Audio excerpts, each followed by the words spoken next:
and welcome to the National Science Day 2026. Science is not just big laboratories, rockets and complex formulas.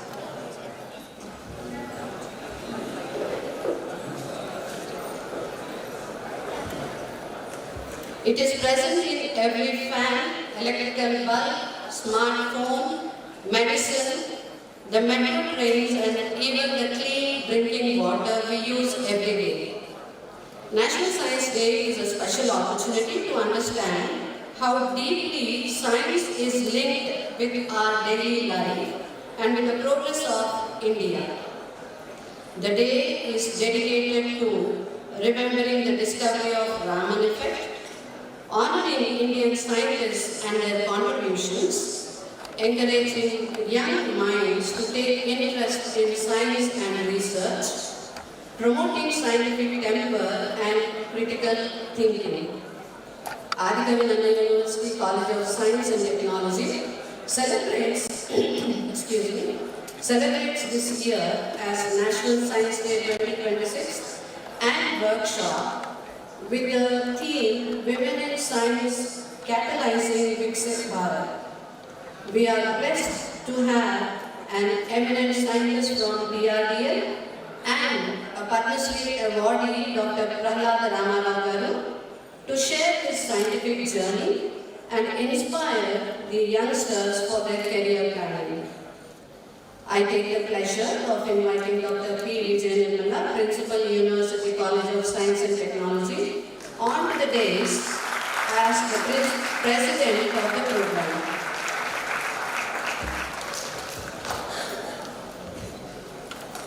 I deem it my privilege in inviting our distinguished guest, Dr. Prahlad Ramarao Garu, Project Director, Akash Missile System, Director, Vedic Sciences and former Vice Chancellor, Defence Institute of Advanced Technology, Pune.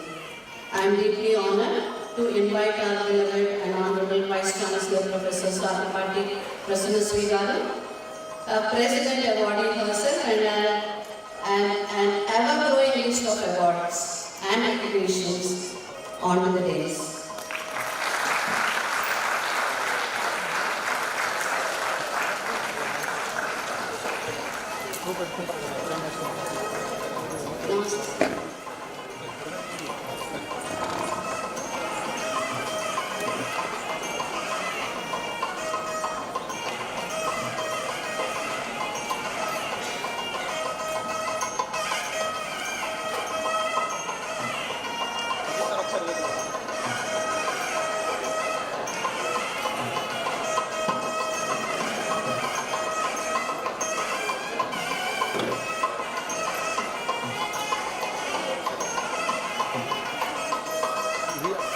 I am grateful for the opportunity and hand over the program to the President, Dr. P. Vijay Nirmala Garu, Principal UCS.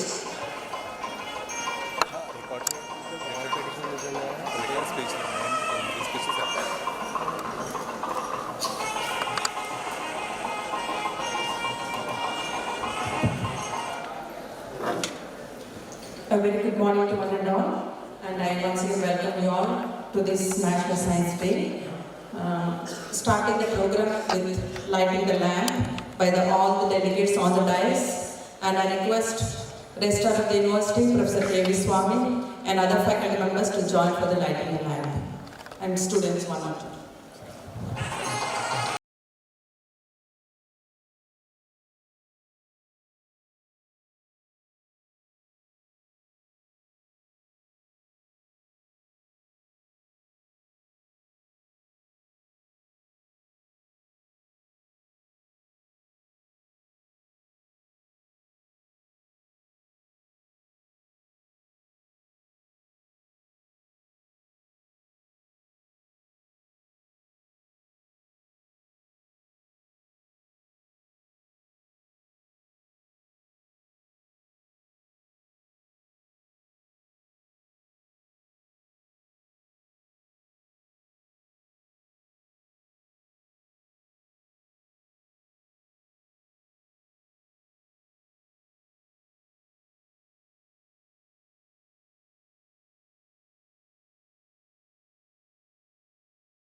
Let's all praise for the university song.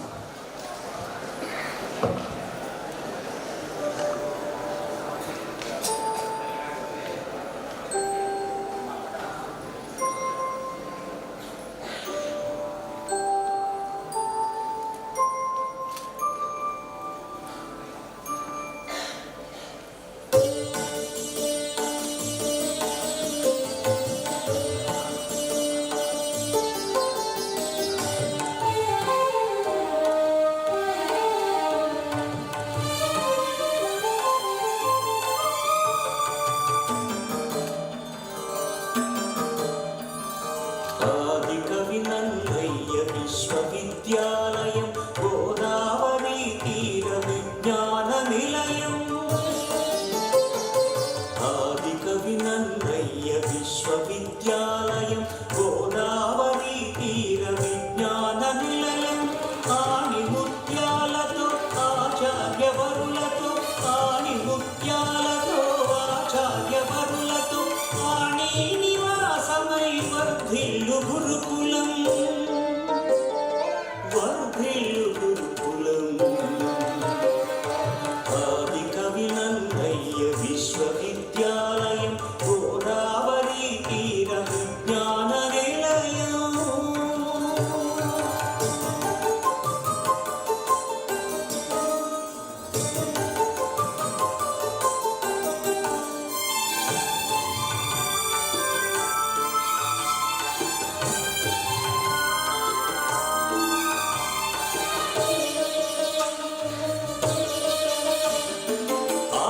धर्मस्फूर्ति Andhra Bharat कीर्ति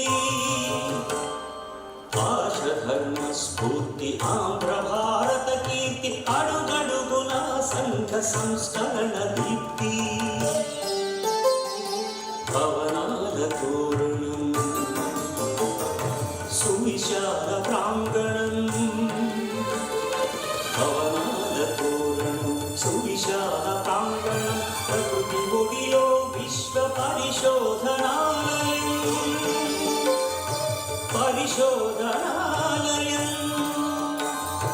आदिकवि नन्नय्य विश्वविद्यालयं गोदावरी तीर विज्ञान निलयम्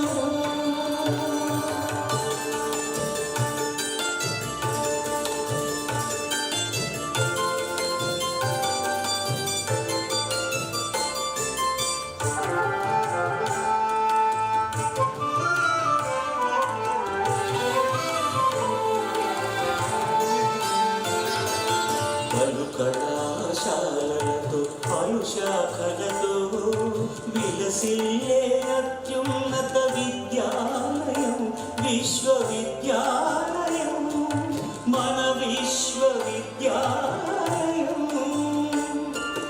రాజమహేంద్రానికే రాజసమయాలయం రాజమహేంద్రానికే రాజసమయాలయం లక్షల విద్యార్థులున్న అక్షర దేవాలయం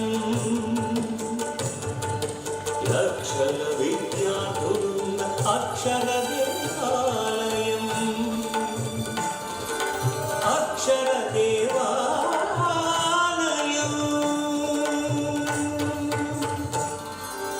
ఆదికవి నన్నయ్య విశ్వవిద్యాలయం గోదావరి తీర విజ్ఞాన నిలయం.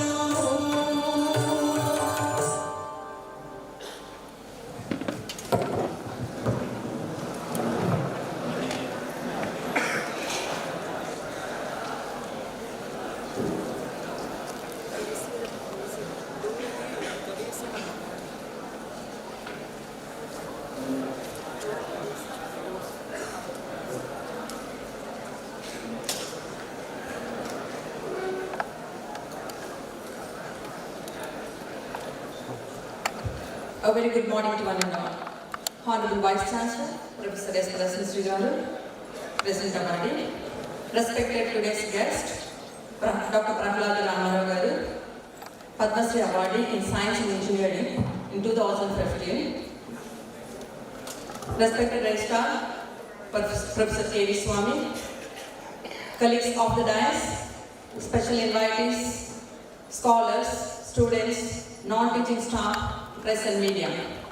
Indeed, it's a great pleasure for me to welcome you all to this one-day workshop cum National Science Day celebration.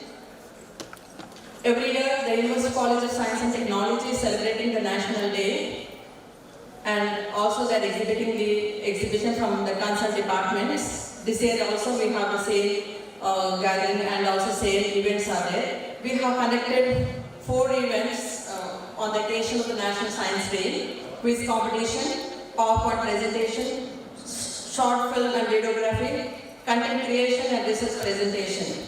And top 3 students from the University College of Science and Technology with the cumulative CGP will be awarded medals every year. So this year also we have selected with the committee. And coming to the activities of Science College, there are 16 courses and every department in its own style and concerned theme, they are organizing workshops and seminars. And the paper publications from each department is also, every department, in nearly last year 1 of 9 papers have been published from Science College and 22 patents. And they have also organized seminars and workshops also from the departments. And I'm very much proud, I feel proud to share with you all that all the faculty are also inviting guests from the eminent guests to create a platform for the students to interact with them and learn and how to move forward in their concerned field. I once again thank you all for gathering here, and as already the theme this year is Women in Science Catalyzing Viksit Bharat. The role of women is really not yet to be recognized, it's not recognized, and we need to recognize the research of women, and we should encourage her and give her little more facility in the research institutes and also universities so that she can move with the ideas that we have. Women with having so much of patience and hardworking can do marvelous, and I can proudly say that our universities have more number of women faculty, and we are also having projects in that. Once again, I welcome you all and thank you for giving me this opportunity.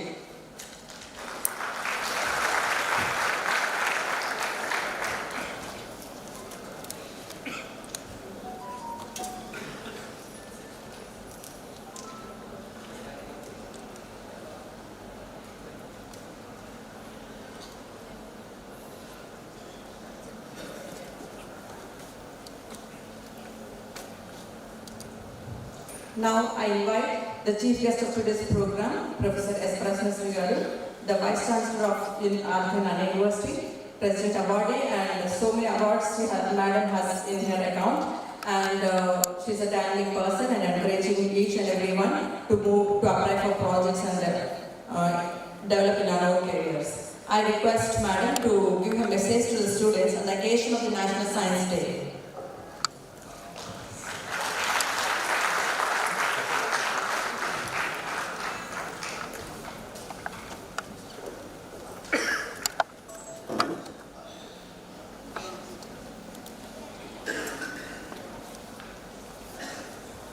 Distinguished guest, Sri Prahlad Ramaravan,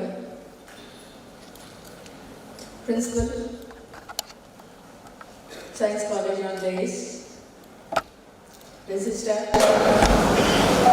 faculty, and wonderful students. Good morning.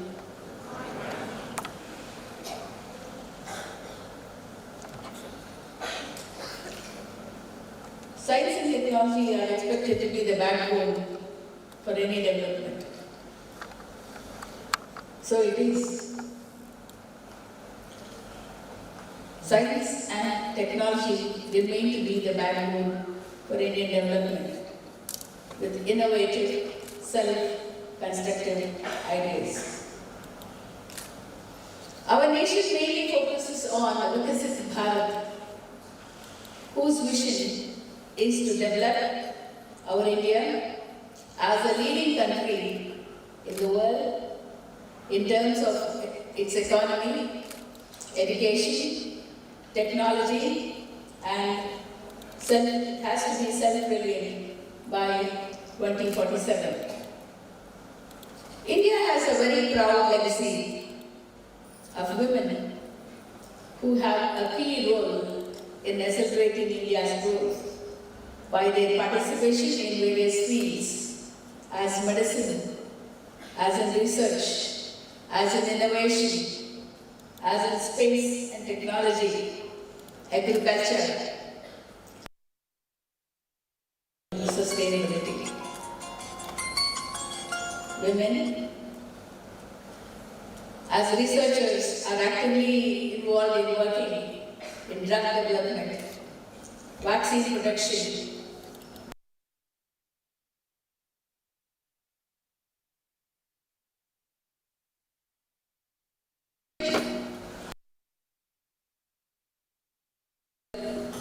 communities. Organizations like Indian Space Research Organizations like ISRO have many human scientists who have led successful missions such as to Mars, the orbitary mission. Their contribution strengthens India's global image in space research.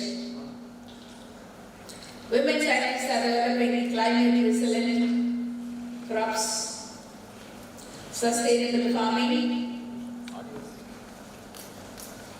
and the technologies that they adapt in the process of environment protection strategies match no words. This supports food security and ecological balance as well. In artificial intelligence, data science and information technology, women are contributing to digital transformation, which is essential for the world called Developed India. We have many inspiring women such as Kalpana Chawla, who was the first Indian-born woman to travel to space. Her life inspires millions of girls to pursue careers in space technology and also in aerospace and engineering. Tensi Thomas, known as the Missile Woman of India, who played a key role in India's Agni missile project under Defense Research and Development Organization. We also have to remember Gagandeep Kang, a leading scientist in vaccine research and in infectious diseases. She has contributed significantly to global health. Although women show progressive works in science and technology, many challenges are faced by them, like gender issues, gender bias issues, career breaks due to family responsibilities. And their leadership is so limited as they have to balance work-life issues as well. Addressing these challenges is essential to fully utilize women's potential in nation building. Keeping this in view, our Indian government has taken many initiatives to support women in science and technology and has introduced several schemes to encourage them, like women in STEM, that is science, technology and engineering, and in mathematics, women scientist schemes like WOS, Kiran, that is knowledge involvement in research advancement through nurturing, Beti Bachao, Beti Padhao campaign. These initiatives promote education, opportunities and career continuity for women as scientists. Women in science are powerful catalysts of Vikasit Bharat. Their research, innovation, leadership and dedication contribution to economic growth, technological advancement and social upliftment. Empowering women in STEM not only promotes gender equality but also strengthens India's journey towards becoming a developed nation in 2047. encouraging young girls to pursue scientific education, providing equal opportunities, and creating supportive plans and policies will ensure that women continue to lead India towards a brighter and more prosperous future. Thank you. Jai Hind.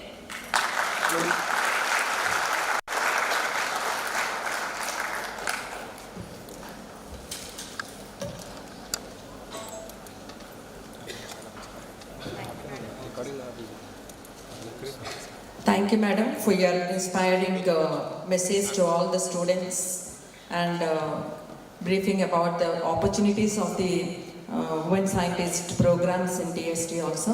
Thank you so much, madam. Now I call upon Rajalashmi Garu to take up the felicitation part. I request the Registrar of the University, Professor K.V. Swami sir, Professor Vice Srinivasa Garu, Dean Faculty of Science, and all the principals and heads and course coordinators and Faculty of Science College to join us in felicitating the guests. Please come on.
Request our chief guest of today's program to accept our felicitation.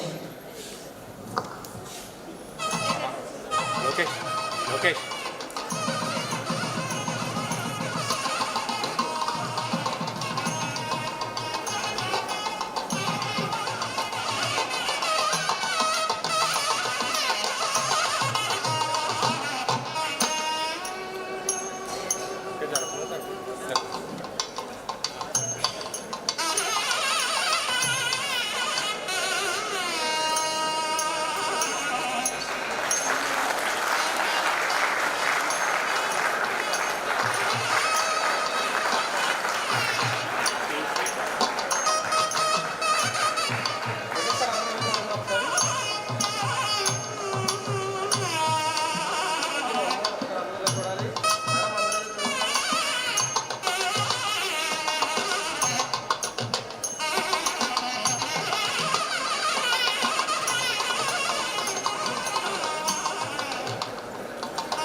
As our chief guest, Honorable Vice Chancellor has some other urgent work. Madam is leaving and the program will continue. I'll just drop Madam and come. I request the keynote speaker and Padma Shri awardee Prahlad Ramarao garu to address the gathering for 2 minutes.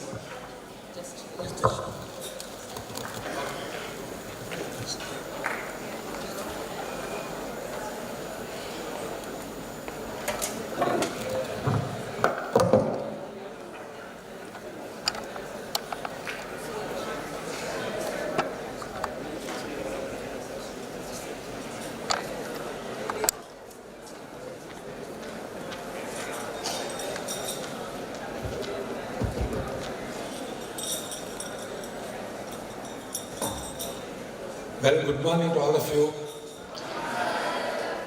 Happy Science Day. And very nice to meet all of you because one of my favorite things which I learned from Dr. APJ Abdul Kalam is talking to young students. He was so fond of young children and students. So wherever he goes, he will take you, come and talk to the children. So from then onwards, I picked up and I visited maybe 100 colleges, IITs, small colleges to talk to young people. And then I was wondering why he is focusing so much on young people. Most of them are below 20. Then I learned that his future, he is keeping in mind his future. That is, if I talk to all of you who are below 20, so when you are above 20, 30, then you remember what all you learned from Dr. Kalam and how we can contribute to the country. So he said the foundation I have to lay is the young children who are school going, not enter the graduation, such people. See what happens,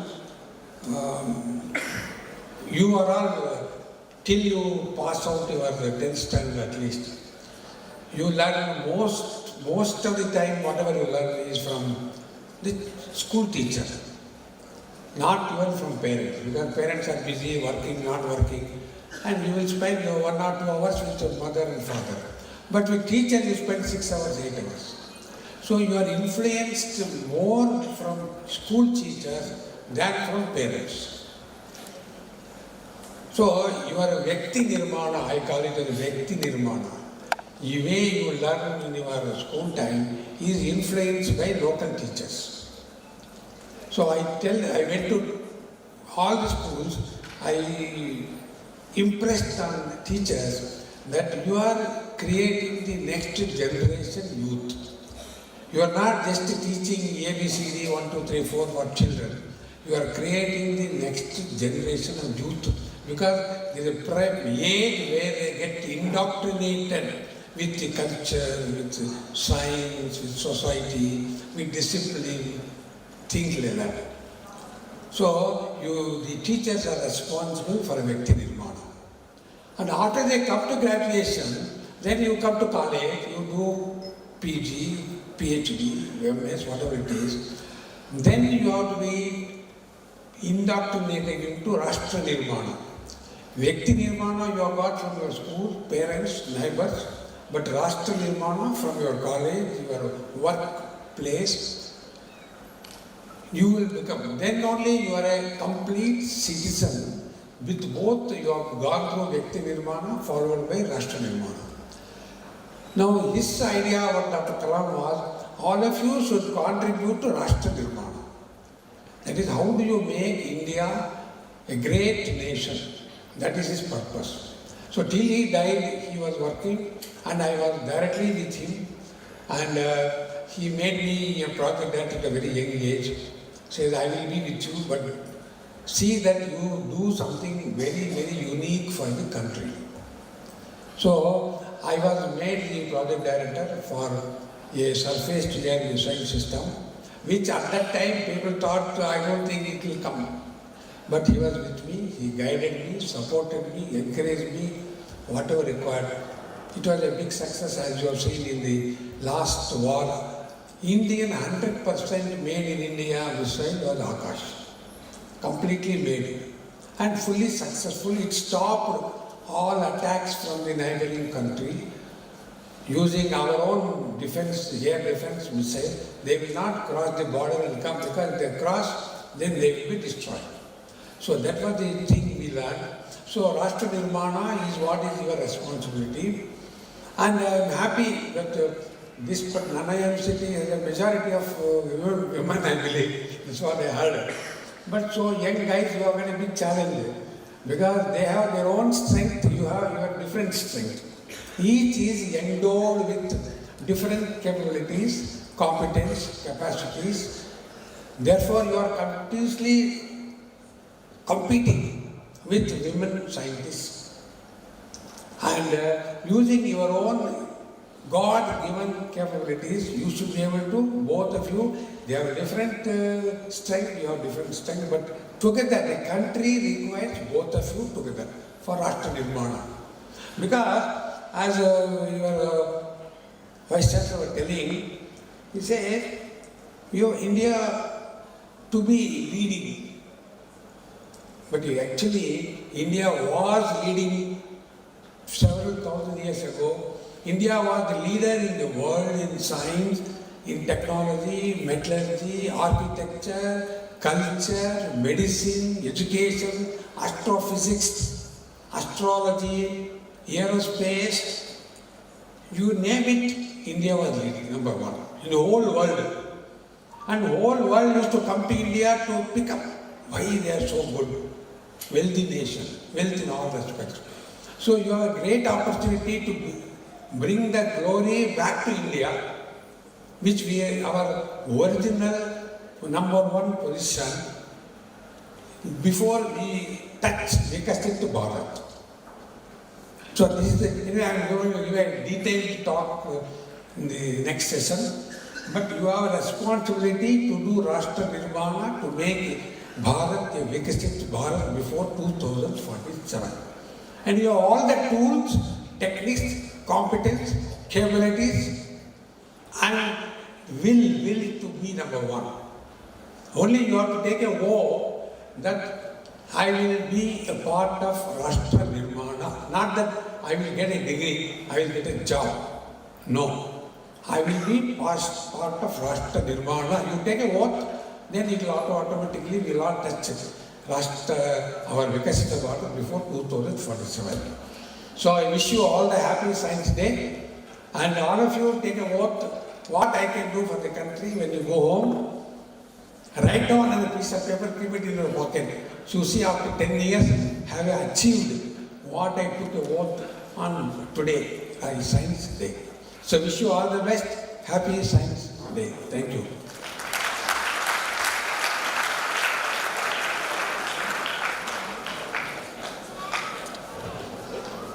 Thank you very much, sir, for your message for all of us. We definitely will follow and we will try to put a vote in our pockets for sure.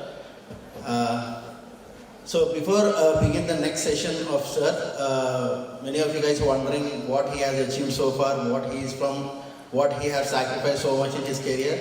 So we'll have a brief introduction of sir, and we will see what he has achieved so far in his journey.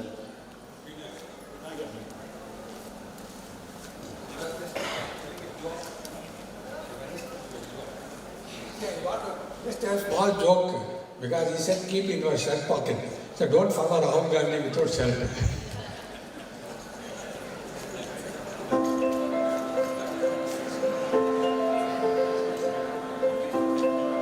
Dr. Prahlada, a keen traveler and a scientist at heart, a music aficionado and an incomparable mentor, a table tennis enthusiast and a visionary. The Vice Chancellor of DIAT Pune, Dr. Prahlada got his Masters in Aeronautical Engineering from IISc Bangalore and PhD in Mechanical Engineering from Jawaharlal Nehru Technological University, Hyderabad. He began his career in 1971 with DRDL as a scientist in flight controls. He has since served in various ISRO and DRDO establishments, including VSSC Trivandrum, ADE Bangalore, DRDL Hyderabad, and corporate headquarters of DRDO at Delhi. His initial career was full of aerodynamics, flight controls, guidance, propulsion, and system design, which blossomed eventually to project management, technology management, and system engineering.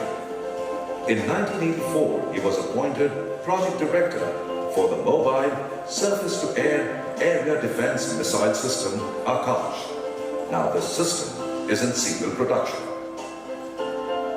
In 1997, he was appointed as the director of the biggest DRDO laboratory, DRDL, where he provided guidance and direction to 500 scientists and 1,500 staff members of the laboratory. The laboratory grew to international recognition. Dr. Prahlada led the Integrated Guided Missile Development Program, IGMDP, as the chairman of the program board and demonstrated extraordinary managerial and leadership capabilities. He was also program director for the joint venture project BrahMos and contributed to project formulation, management, and conduct of initial flight trials. He was program director for the highly classified project Submarine-Launched Long-Range Ballistic Missile System for the Indian Navy from 2005 to 2011 as Chief Controller, Research and Development at DRDO headquarters. Dr. Prahlada headed Services Interactions, International Cooperation, Foreign Officers, Extramural Research, Intellectual Property Rights, Technology Acquisition, and Business Development. He's been the recipient of several awards and accolades spanning his illustrious career. Dr. Prahlada, an academician, scientist, researcher, administrator, leader, manager, and a human being.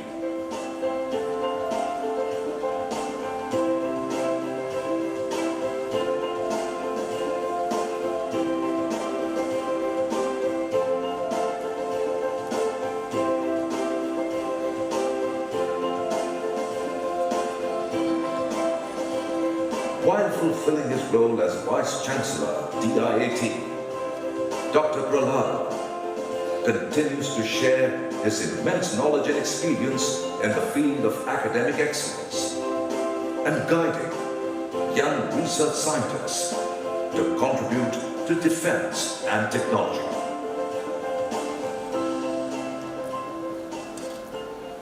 Based on his extraordinary performance in missile programs, especially Akash Surface-to-Air Missile Program, he was honoured by Government of India with Padma Shri Award in the year 2015. Since 2015, he is leading a team working on cold fusion, also known as low-energy nuclear reactions, generating net positive heat by intelligent fusion of hydrogen atoms in a specially designed sealed device.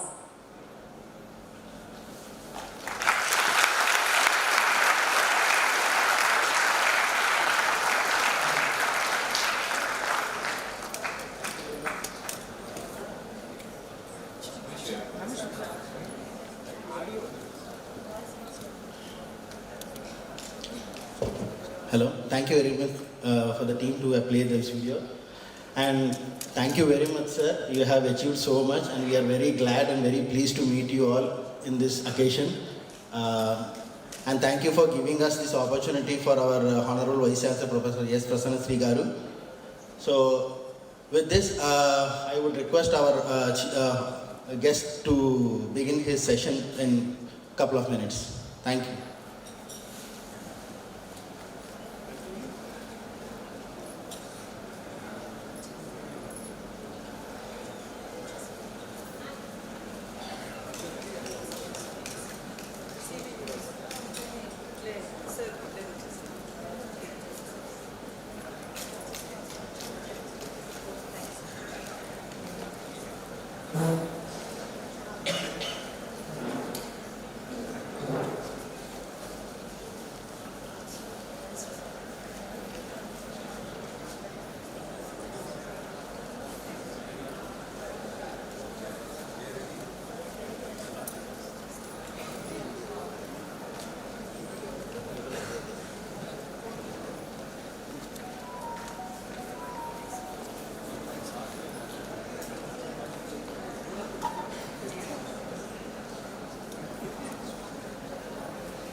Now I request Dr. Prahlada Ramarao Garu to deliver his keynote address.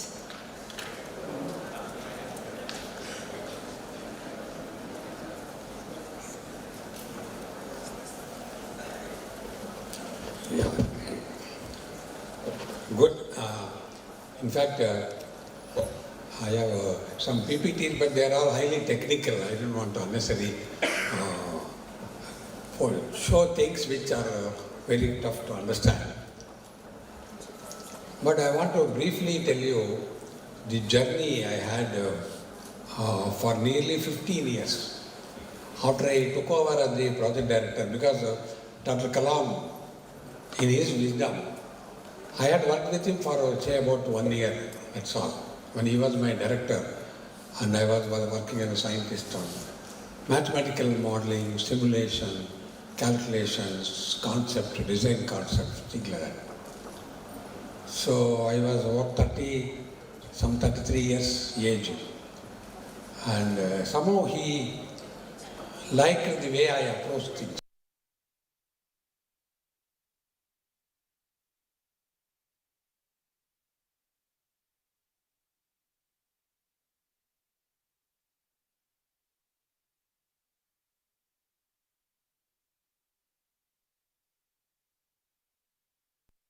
Were also important. Guns were important, rockets were important, torpedoes were important, aircraft was important,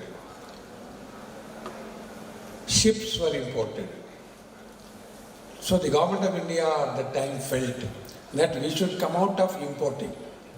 Let it take 10 years, 15 years, but we should not import, at least for defense. This is the idea. So they undertook 3 serious programs of the Government of India, Ministry of Defence. One is all the missiles to be made in the country. So let it take 10 years. They gave a roadmap of 15 years to make all the missiles. Second is tank. We should have our own battle tank. That is second program. Third is we should have our own electronic warfare system. That is EW, electronic warfare. Countermeasure, countermeasure. This is third. Fourth is our own fighter program, light combat aircraft. So these 4 were launched almost simultaneously by Government of India in around 1983, 84, around that time. Then Akash missile, out of the 5 missiles, Akash was supposed to be the most complex. What do you mean by complex? Complex means the technologies required for the missile were not developed. You have to develop technology required, then make the missile. So this is complexity. Certain other missiles were with ready-made technology. You have to only configure, recombine, reorganize, re-engineer and make a missile. That is simpler. But Akash was considered as a totally new science, involving new science, new technology. So what do you mean by new science? For example, the missile requires propulsion. It has to keep on flying at very high speed, Mach 2 plus, for the complete flight duration. For that, there was no technology available in India. There was some technology being developed in Russia, but we had nothing in India. So they said, you have to develop the propulsion technology, use it in the missile, make a missile. So we had 2 phases. One phase for technology development, which may take nearly 10 years. Then another phase for making a missile will take 5 years. So one is a propulsion technology. Second is radar. See, when you are flying a heavy aircraft is attacking from across the border, how do you recognize a aircraft at the lowest height, longest range? You should recognize the enemy aircraft is trying to come towards us with whatever weapon it has got.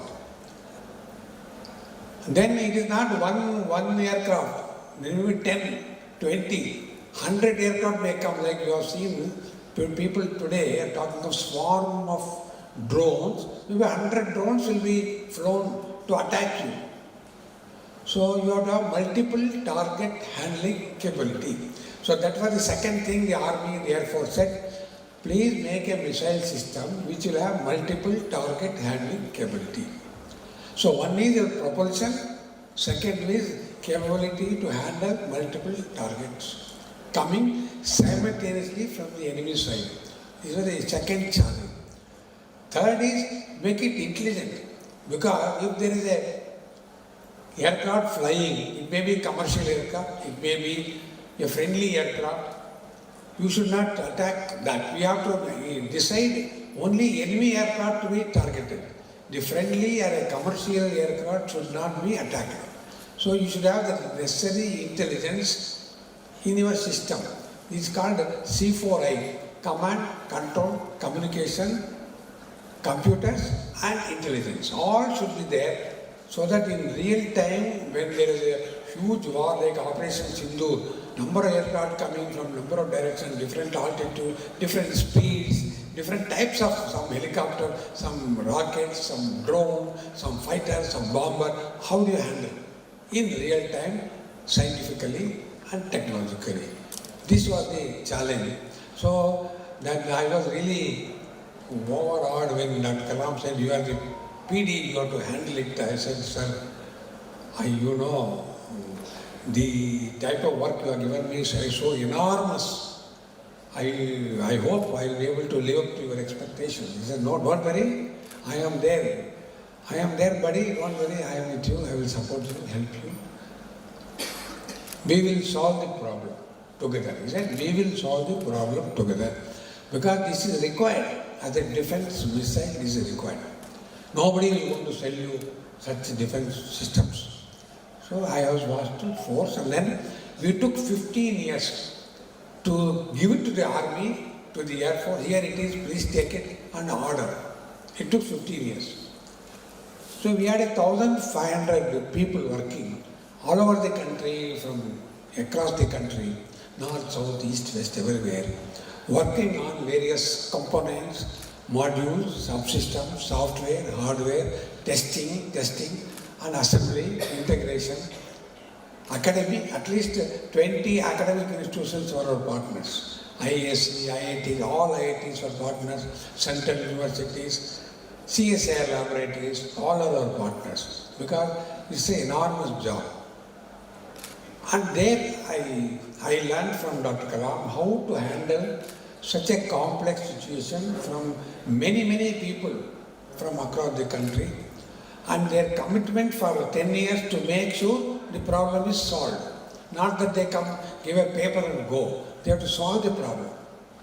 Give a hardware, give a solution. For example, only one example, there are many examples. I told you a radar which has to handle multiple targets. So there was a critical component to make it happen with a microwave device. India had nothing. We had nothing in that microwave device. But we have to make a radar, means we need a device. It's called phase control module. What to do? So then we say, somebody said it's available in USA, you can buy. Okay, you can buy. Make one radar. But suppose you want 100,000 radar, how do you make? USA will not give.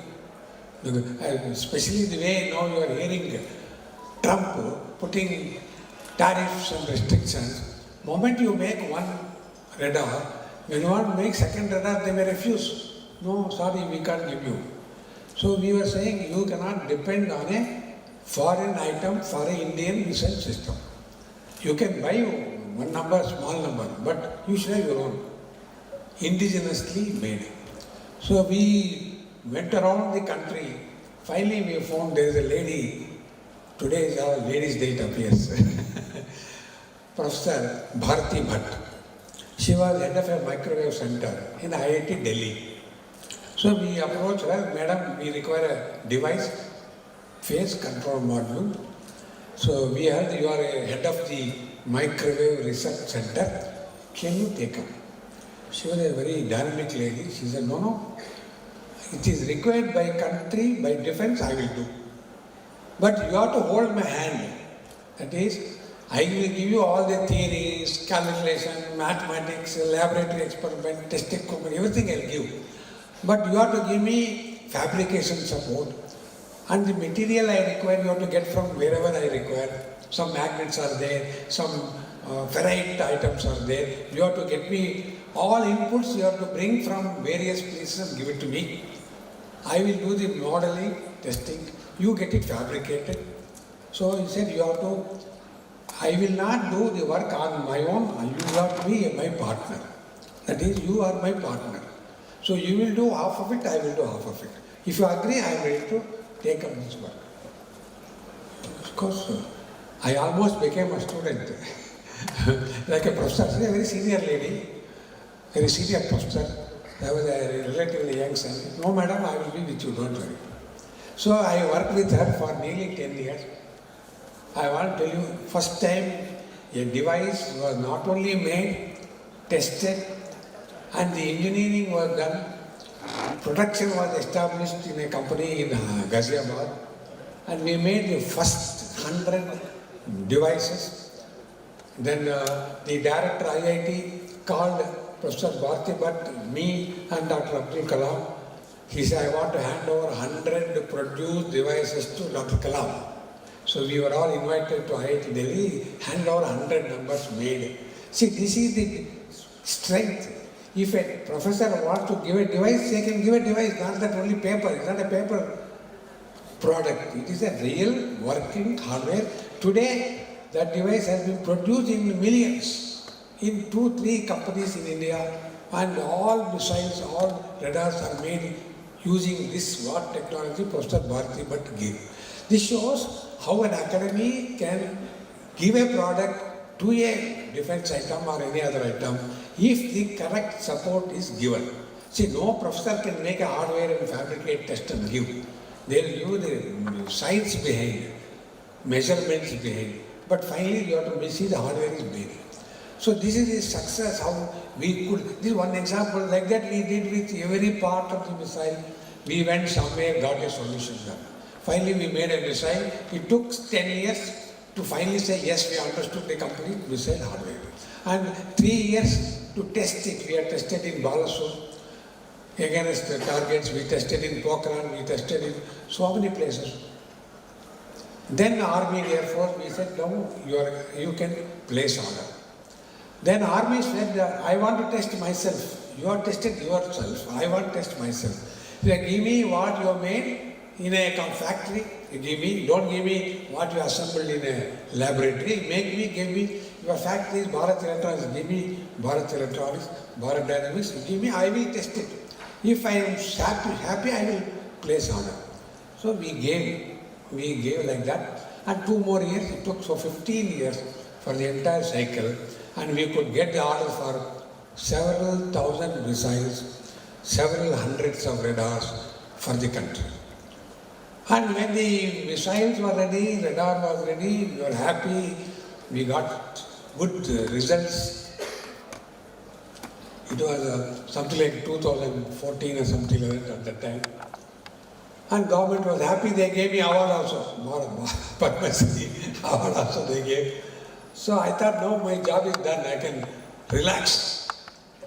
So, and we used to see every Republic Day parade, on Rajpath you see the Akash missile going, then the radars are there, missiles are there, display there. I thought this is a maximum, they can do Tali Bajao and relax.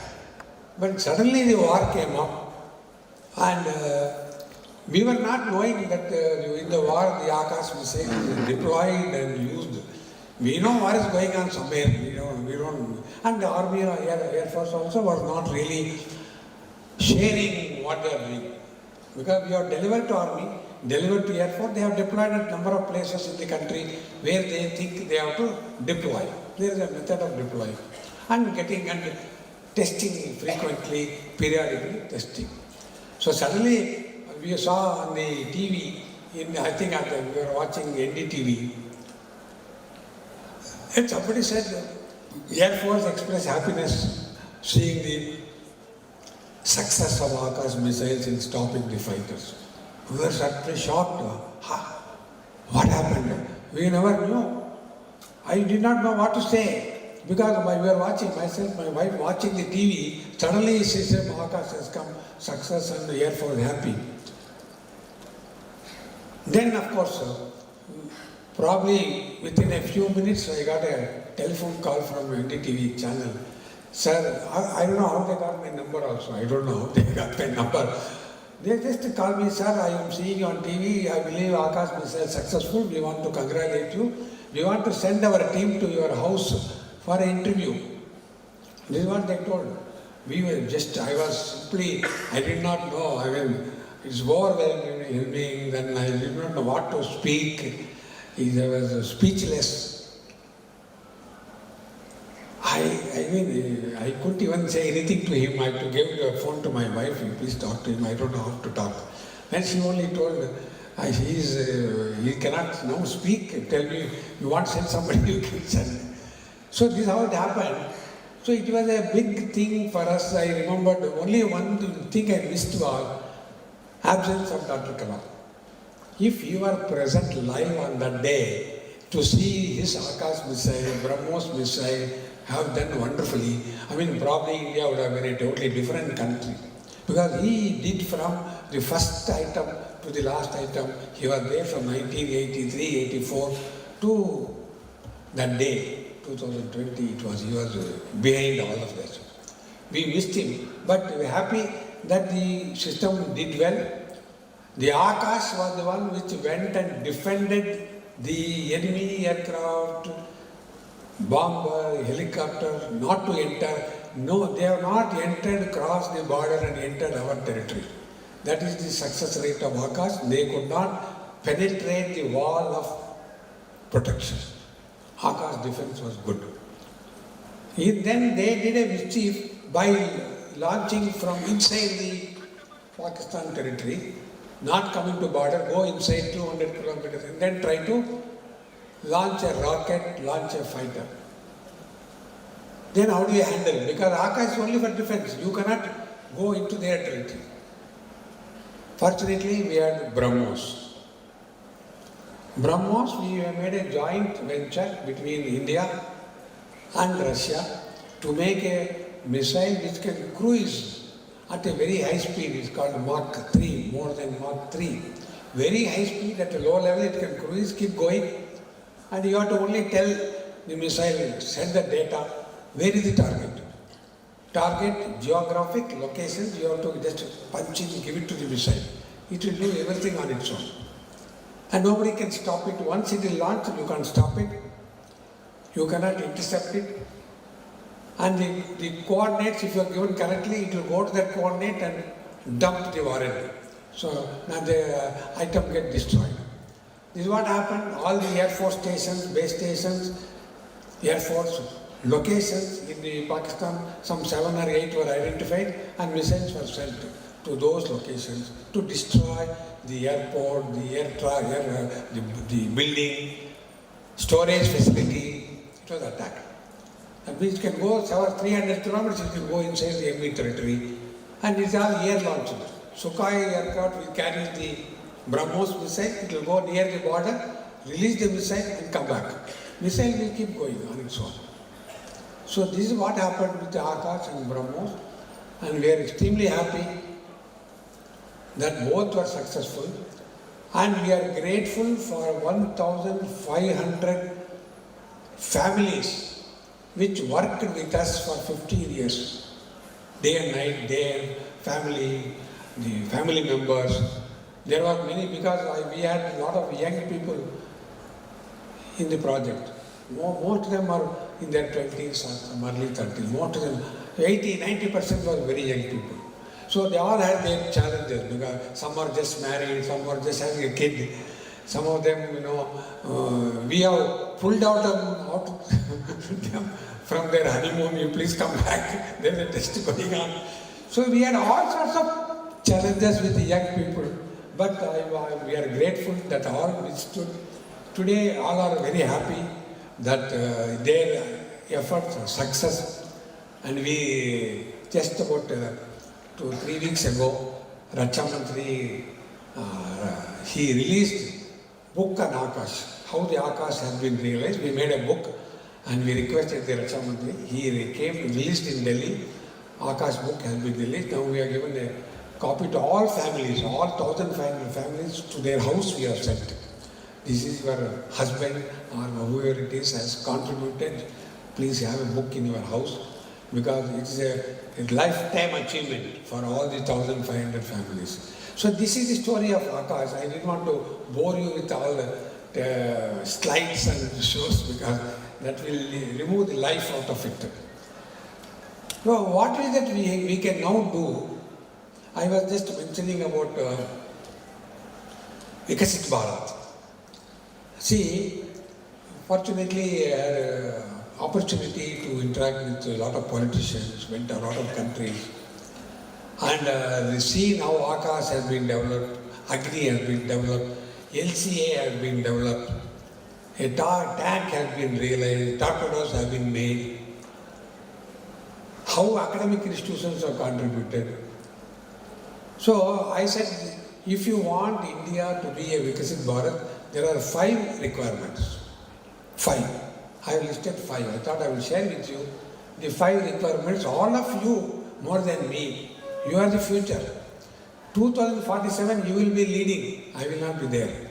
So you have to see how to meet those 5 conditions.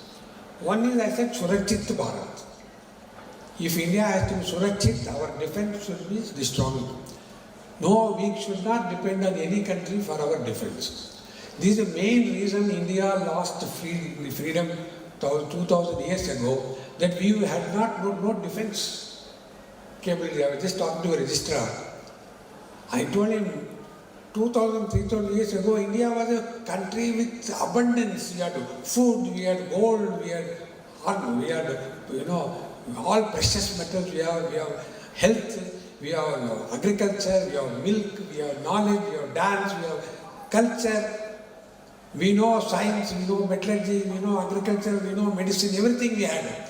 So we were a happy, wealthy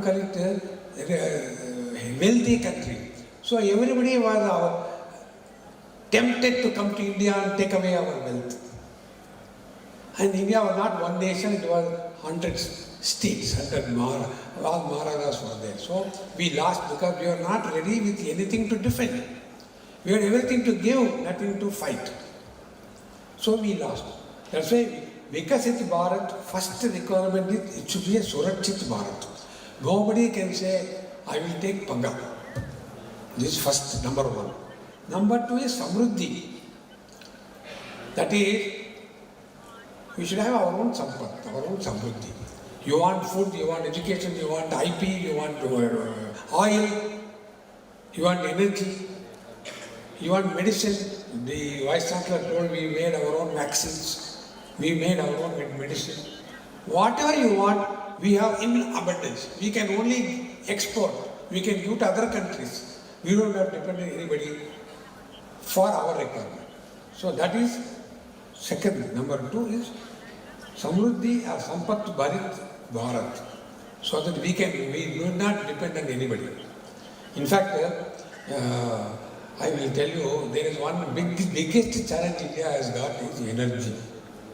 Because we are depending on fossil fuel. Fossil fuel is depleting and is also polluting. So, long term, how do you get energy? We don't have. Next possibility is nuclear. We don't have uranium. We have to depend on Russia or Australia or USA to buy nuclear fuel. Again, you cannot depend because you have to be on your own. Then wind and solar, it will meet 20% of India's requirement, nothing more. So how do you get energy? So we are working, and I am working for last almost 12-13 years. And what is known, anybody from physics, please raise your hand. Physics, nuclear physics, anybody is here in this group, gathering? MSc physics, anybody is there? Not many, nobody, at least one guy is there. So, you please see, there is what is known as cold fusion, are also known as low energy nuclear reaction, also known as lattice contained fusion. Three terminology used. This shows how to generate energy without using uranium. Nuclear energy at 1000 degrees without uranium or without fission or fusion. This is called cold fusion. Please study within the physics department, you study. This is going to happen. I have been doing research for the last 12 years. We have made some devices and we want to take it to market and use. So then energy India will be on its own. We don't have to import anything. So this was the biggest question mark. We want to remove that question mark using lattice contained fusion. Okay.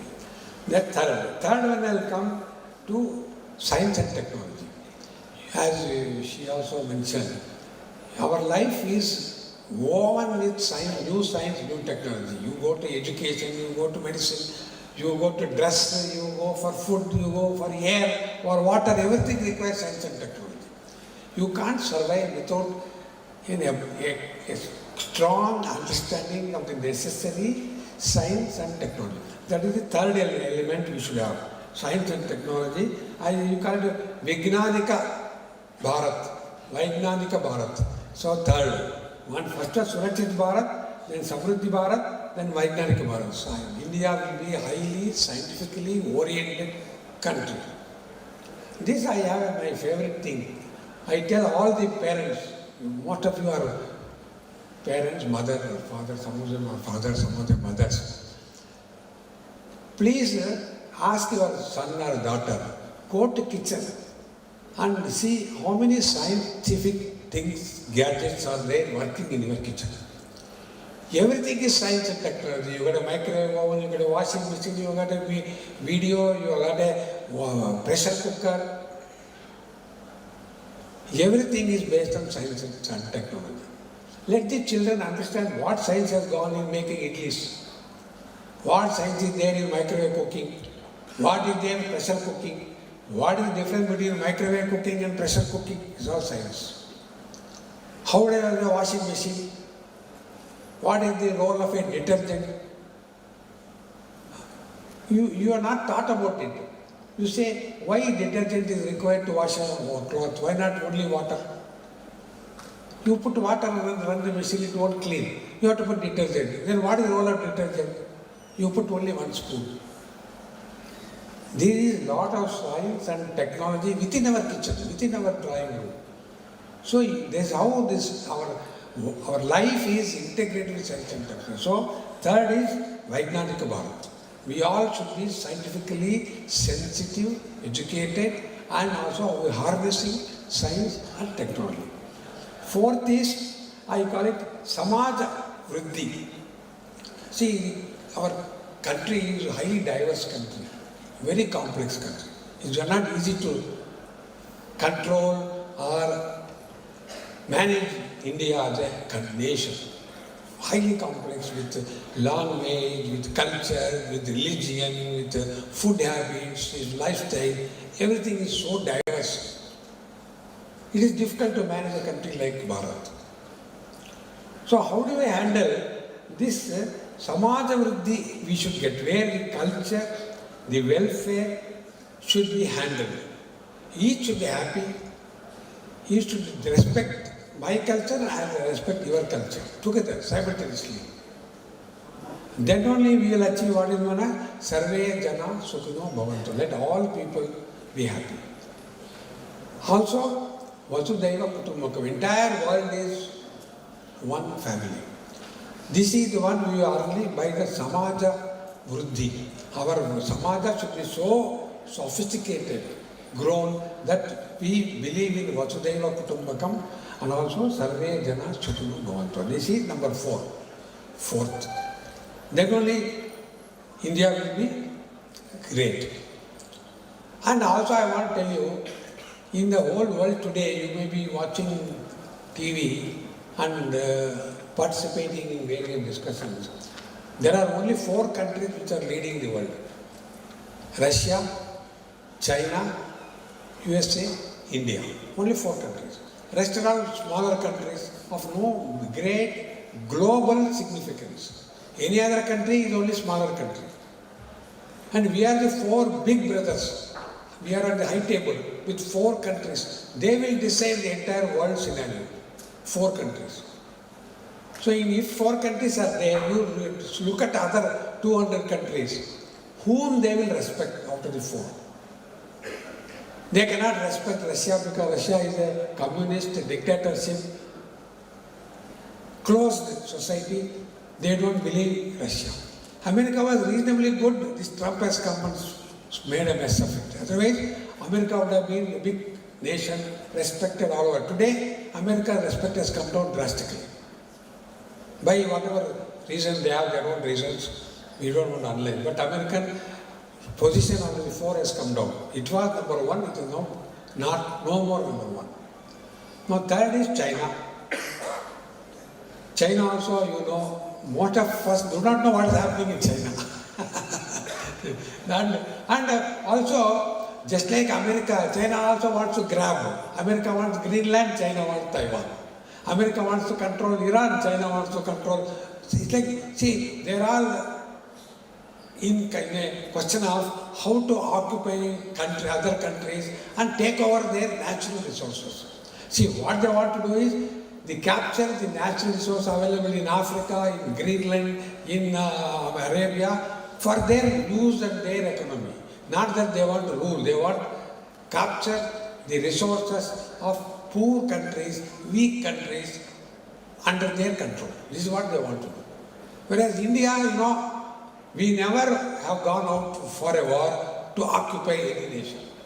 Throughout history, thousands of years we have lived, we never went out of our border to do anything. Because everybody used to come to our country and harness it. So, out of 4 countries, if anybody does think logically, I think they all think that India is the only country which is worth emulating, worth respecting. So, you are all fortunate to be part of Bharat because you are the most, today you are the most respected citizen in the world being of Indian origin. Because you have seen the European Union, entire Europe was there at our door. Today, Canada was doing some mischief, but Canada PM has come. Let us not worry about negative things, let us worry about positive things. Canada is a big country, but has now come to India. Let us do some good relationship. So that means out of the 4 big countries at the high table, India becomes number 1 to be respected by everybody. Everybody will respect. That is why I am telling you, you be a part of Rashtra Nirmana. Because you will be respected in the whole world. And you mean all the young people below 35 years. Because you are going to see 2047, what your prime age. In next 25 years you will see. That means you are all in your 20s, you will be when you are 40s and the prime age, you will see India as Viksit Bharat. But that is because you are going to work now from today to next 20 years to make India Bharat, Viksit Bharat. And the last 5 medicines I have given to all of you. 4 I have finished, 5th is what we should develop in our country, all of us are responsible. Discipline, ethics, morality. This is still, we are not happy. Many of our people, we are concerned about our discipline. When the Indian says, next week I will give you, he would have made the statement without thinking. And he is 100% sure that next week it will not be ready. But we will make a statement. Where are you? I am at the gate, sir, I will come. He would have just left his house. You ask him or her, where are you? I am. But actually they would have just left the house. This is our discipline. This is in our, whatever way it is, we have been brought up or we have been taught. But our discipline is not, where I have seen, I have lived in Israel, I have lived in Russia, Germany, UK. Discipline is highly respected. Time highly respected. If you say come at 2 o'clock, they will come at 1:55. They will not come 2:05. This is the discipline. So we have to improve our discipline, our ethics and morality is lot of question marks are there. I hope India will change with all young people like you. The corruption will die. Today everybody talks corruption only. So corruption will die, morality will go up, ethically we are right. We integrate with the nation's aspiration, and we respect the discipline, time discipline. If you give a word of assurance, we respect our word of assurance. Then what happens? Then we will have what I call it as a Susajjit Bharat. Susajjit Bharat, or some people call it Samyojit Bharat.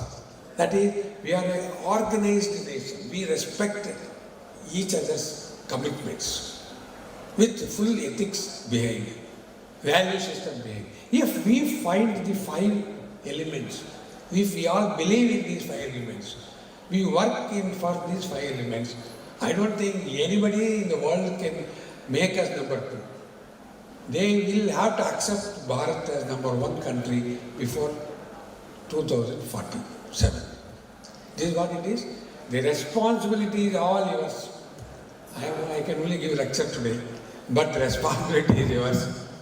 But I am convinced, and I am sure all of you will feel, you will feel if you go out, anywhere you go out, you will feel that you are being seen with respect.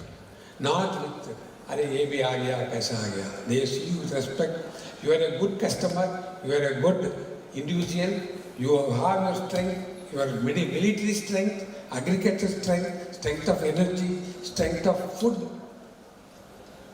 Today our milk is being exported, our eggs are being exported, vegetables are exported, even roses are exported. I was told roses from Andhra is getting exported. So we will be exporter of knowledge, all the whatever the requirement. So you are all in a very enviable situation, the younger lot, and we can only support you, help you, guide you, mentor you, encourage you, definitely.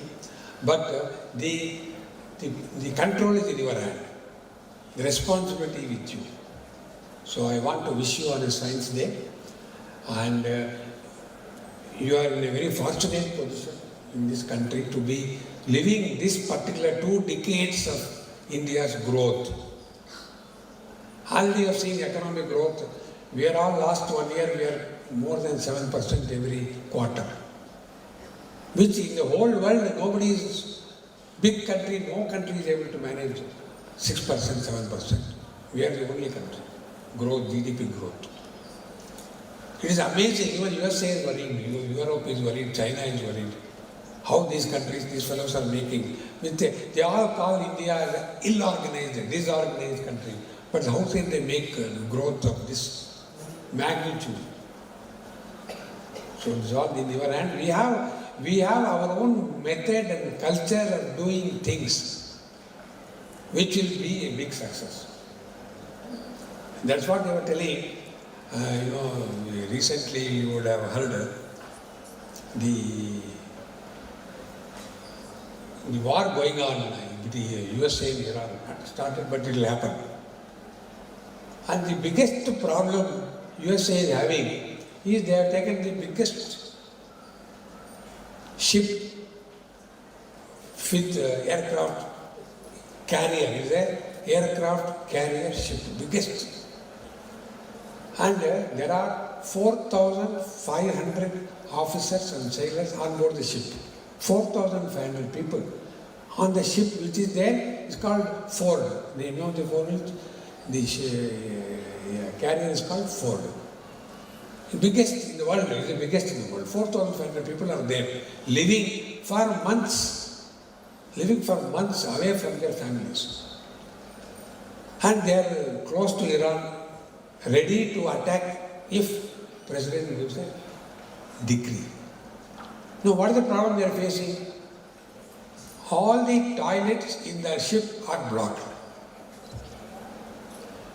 the toilet system, because 4,500 people living for months and they have no time to repair or maintain. Nobody is there to repair and maintain. And complete big chaos. They don't know how to handle it.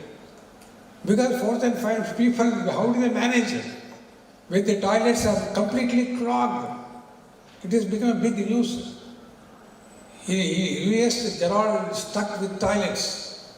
And they had to fight a war. How a man can or a woman can fight a war if she can't go for the toilet? See, imagine. This is the situation. But if India were there, they would have found a solution. If Indians were there in a ship, they will find a solution. Because we are the people known for jugaad. We can work, whatever conditions are there, we have the capability to find a solution. Jugaad solution. People can manage anywhere, anything, somebody used to say, an American soldier can't fight a war without Coke. Coca-Cola and that they don't know how to fight a war. Because he is so much used to Coca-Cola. We are not worried about whether water is there, tea is there, coffee is there, milk is there, not there, we can fight a war. But they can't do it because they are used to some lifestyle. Whereas our lifestyle is very chaotic. So sometimes chaos also gives a solution. Chaos gives a solution. You will find a solution. We found, we are one of the most environmental friendly nation. Because in our villages we don't use plastic. We don't use anything, but we manage. So India is the most survivable country in the whole world. We can find a solution for any problem. So I think, therefore, though it appears very chaotic life, you go to, somebody was telling, you go to today's circle, so much traffic is there, we are stuck for 10 minutes, 15 minutes traffic jam. In Bangalore, traffic jam for 1 hour. In Hyderabad, traffic jam for 45 minutes everywhere. But we manage. We manage. So India is a manageable country. Though it appears very chaotic, it is a manageable country. And you are all fortunate to be there when India will be declared Vikasita Bharat. So I congratulate you in advance and wish you on Sign Day very happy Sign Day celebrations. And anybody has any, my mail ID and all available with Madam, with Registrar. Any questions you got, any suggestions you got, anybody wants to work on cold fusion physics, please send a mail to me. I will be happy to include you in a research for cold fusion. I am wishing you all the best. Jai Hind. Thank you.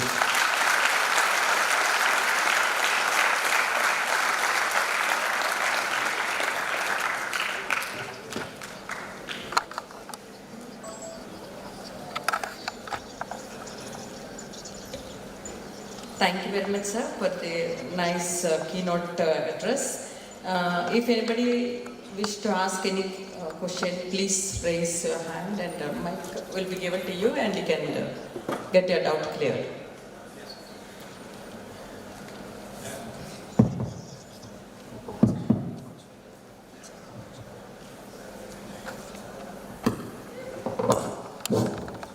Good morning, sir. This is Ram Sarshit from Mechanical Third Year. Yeah. So firstly, thank you for giving this opportunity.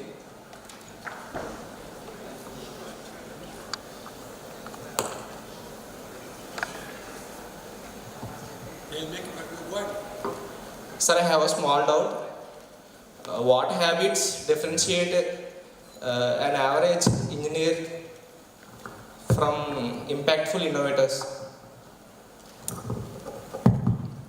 A very good question. Because I was average individual, I was average individual from I call it as a BPL family, very poor family. We were, I used to go to city library to read newspaper. No, we could not afford a newspaper. There was no TV, there was no radio. And very ordinary family. But what was probably distinguished person like me is, one is your hard work. You never See, if you want to get extraordinary results, you have to put in extraordinary efforts. You can't put in ordinary efforts and get extraordinary output. You have to put extremely hard work, you will get some good results. Second is, you should first convince yourself, I will bloody well do it. If I have to make an Akash missile, I will bloody well do it. You take a decision. Don't say, I have been doing because my boss Kalam asked me to do. No. I will do because I am convinced I have to do, I will have to succeed, I have to make it. It is my responsibility to do it. That is, you are emotionally a part of what you commit. Don't say I am doing because somebody told me. So that is what is hard work. Second is your commitment. Third is your integrity.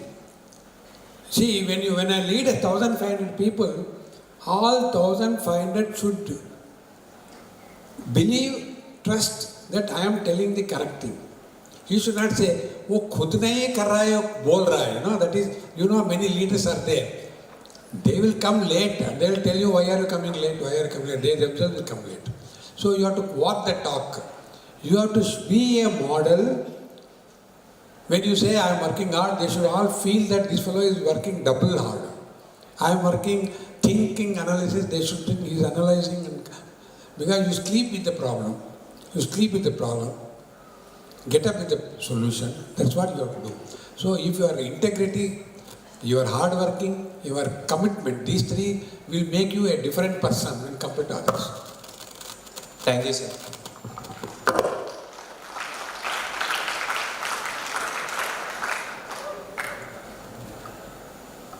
Anybody else? This girl is standing.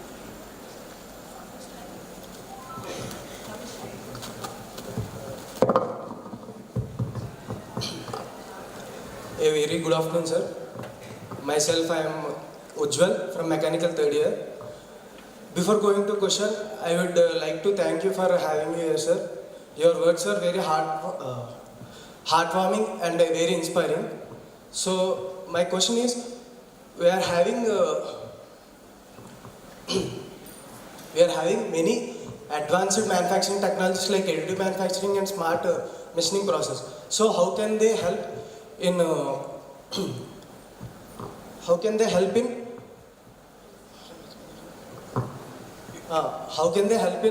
research in aerospace and defense sectors? I will tell you, see, when we were all doing the Akash missile, the two things were not ready yet. 3D printing. Hello? 3D printing. That is, additive manufacturing was not there when we all did. Today, additive manufacturing has become a part of in the industry 4.0. We are going to industry 5.0. So industry 5.0 will make you to realize the prototypes much faster. What we took maybe 2 months, 3 months to fabricate, with a 3D printing or the additive manufacturer, I can manufacture in 2 days, 3 days. So we can use the new method, laser processing. Laser processing, additive manufacturing are two new mechanical manufacturing processes which will make you to realize the prototype much faster. So your research development time will shrink drastically to make a new prototype and verify, number one. Number two is AI. If you want to do a design, you use AI, you can bring out a design much faster. What you took 3 months, 4 months, you can design within 1 week with AI. So AI, additive manufacturing, laser manufacturing will make you to realize the prototypes much faster. This is the advantage you can get and you will move faster. Yeah. You said this girl wants to ask something. Please.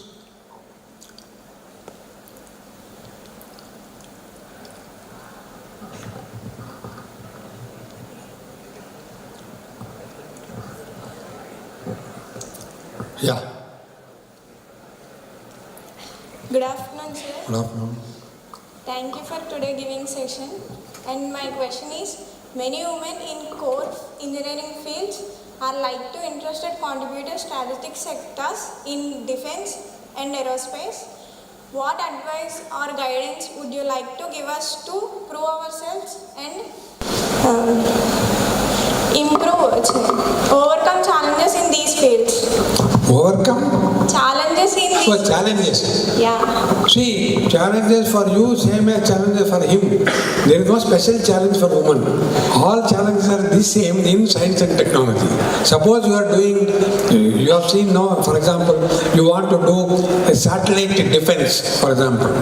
India will have thousands of satellites in the space. Somebody may attack satellite. How to defend an Indian satellite in space? Whether it is a woman or a man, is the same problem. Okay. Now, how do you solve the problem?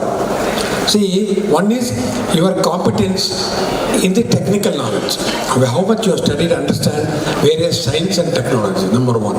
Number two is your capability to work hard. So I told the guy, you work hard. Are you capable of working hard? So one is competence, second is capability. These two.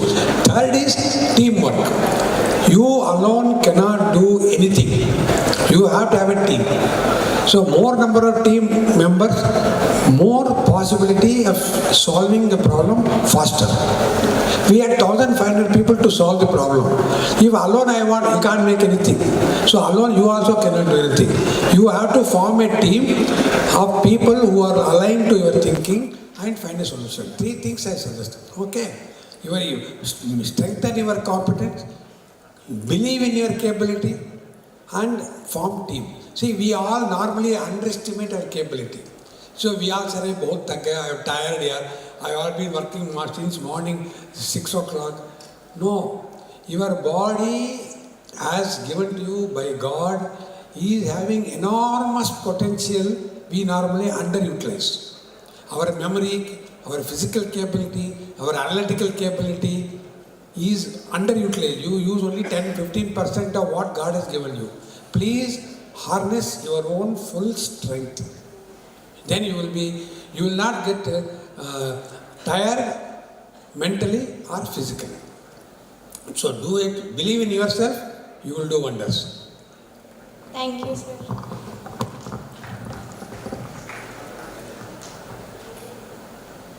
Good afternoon, sir. Good afternoon.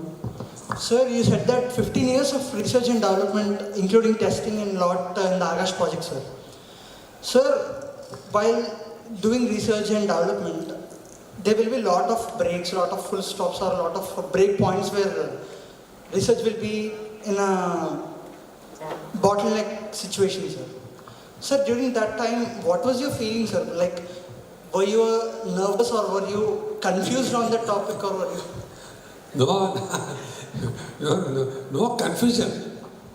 Confusion is not there. See, you have to understand, don't take success to your heart. Don't take failure to your heart. What you do is, if there is a failure is there, use your brain. Why I have failed? Maybe I have done a test. The motor has exploded. Then apply, don't take it to heart. Fail ho gaya, kya kare? No. First analyze why it has failed. I have done the equations correctly, material correctly, welding correctly, test correctly. Then why it failed? So you have to go micro details and analyze the failure or find out the solution. Then only you will find. So if there is a failure,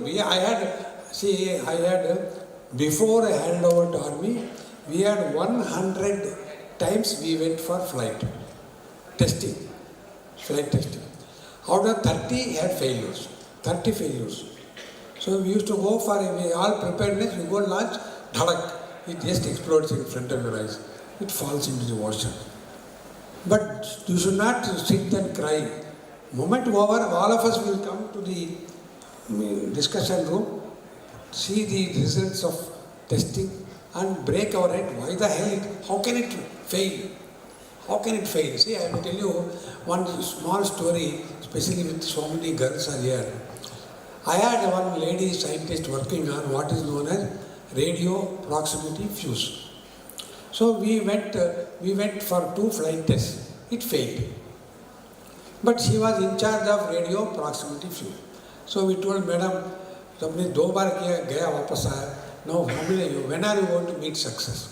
She said, sir, I am taking this challenge because zarur next time it will be success. She told. I said, okay. So we prepared the missile for the next launch. It took about almost 6 months to go for launch. We want to go for launch.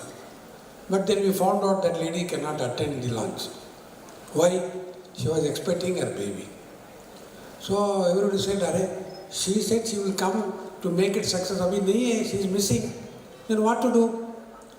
Then we have fixed the launch date. But her date also fixed. So she cannot come. So our parents told she cannot come. I don't know when the delivery take place. So you please go ahead. She says she has taken full care. So we went with somebody. We went to launch pad. We went to tomorrow morning launch. Then we went to the, in the launch we do, there is a place called blockhouse, where we are all protected, kept inside a cement concrete building. Even the missile falls on the head, it will be very strong.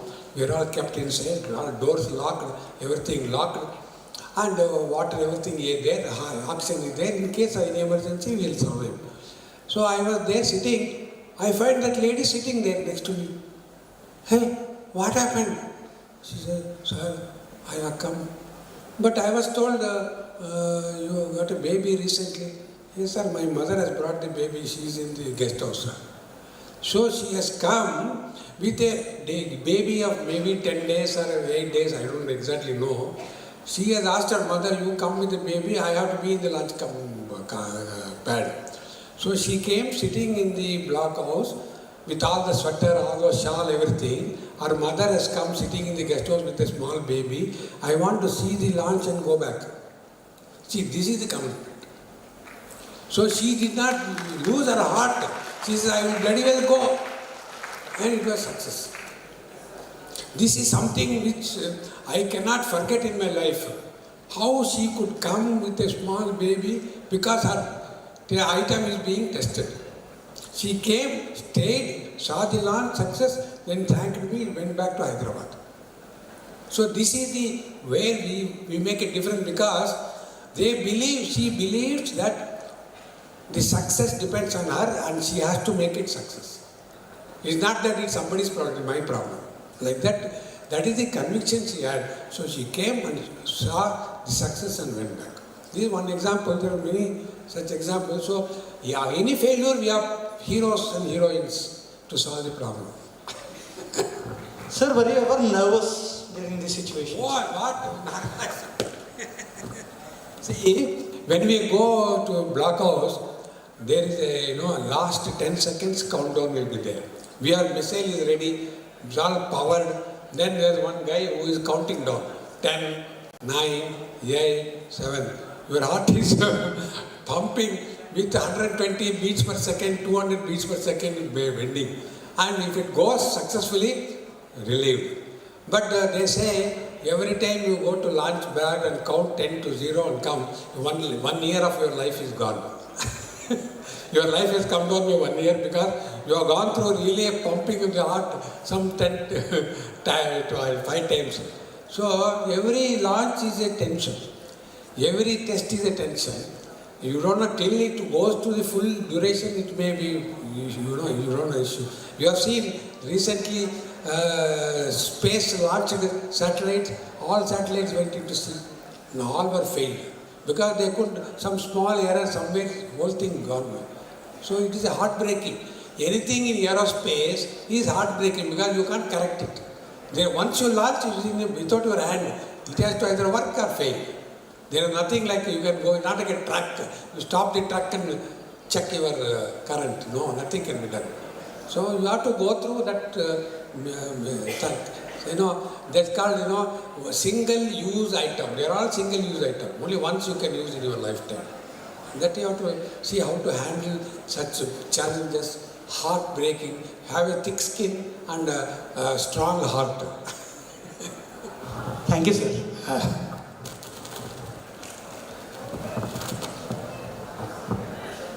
Okay, I think Nirmala, Vijaya, Indira, she's there. Good afternoon, sir. Yeah, you can ask. Sir, how important interdisciplinary is important for mechanical engineers? Interdisciplinary. Yes, sir. Today, I want to tell you, today there is nothing mechanical, nothing electrical, nothing physics. The whole idea of education is interdisciplinary. Tomorrow, in a short period, you will not get any more degree in mechanical engineering. Degree may be, it is called degree in, for example, you are discussing more on sort of a machinery, degree in manufacturing, no mechanical engineering. Maybe degree you will get in portability or in mobility. You will get B.Tech in mobility. So you will know mechanical engineering, electrical engineering, electronics, servo, IT, everything you will know. So there is nothing single discipline anymore. You have a mobile. Is it mechanical, electrical, electronics, IT, what it is? It's all multidisciplinary. There is nothing anymore. There is no more item in the world which are purely single domain. All are multiple domain. Please, the multidisciplinary, everything is multidisciplinary. So these things have changed a lot in life. Tomorrow you may have a device which will also give you the smell. Today is not giving smell. In another few years you will have a mobile which will tell you smell is a rose smell or a jasmine smell. That also will come. So there is nothing single disciplinary anymore in life.